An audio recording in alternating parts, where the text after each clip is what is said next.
আমি এখন আছি 117 নম্বর জাতীয় সড়কে। তবে আমার উদ্দেশ্য হচ্ছে আমি নিউ বকখালি যাব, এই কাচারি বাড়ির পরে নিউ বকখালি।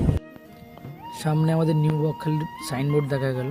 কাকদ্বীপ থেকে আসলে আপনি ডান সাইড থেকে, আর যদি নামখানা দিক থেকে আসেন বাম সাইড দিয়ে নিউ বকখালিতে ঢুকে যাবেন।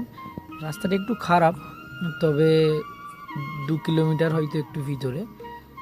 আস্তে আস্তে আমরা নিউ বকখালি কাছাকাছি পৌঁছে গেলাম। সামনে আপনারা একটা সুন্দর মাঠ দেখতে পাবেন, মানে একটা সুদৃশ্য, মানে যেটা আপনাকে সত্যি আনন্দ দেবে। এই সামনেই নিউ বকখালি নদীটা দেখা যাচ্ছে। ওই যে দূরে দেখা যাচ্ছে না, ওটা হচ্ছে গঙ্গাসাগর। ওই যে মানে কারেন্টের যে পোস্টারগুলো দেখা যাচ্ছে, ওটা গঙ্গাসাগর।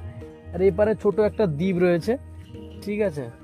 তো আর এই সাইডটা সোজা একদম বকখালি পড়ে যাচ্ছে আমাদের, আর ডান সাইডটা ডায়মন্ড হারবার। তারপরে আপনার হচ্ছে ওই হলদিয়া টলদিয়া সব। এটা খুব সুন্দর জায়গা, এখানে এসে ছোটোখাটো পিকনিক করার মতো একটা জায়গা এটা।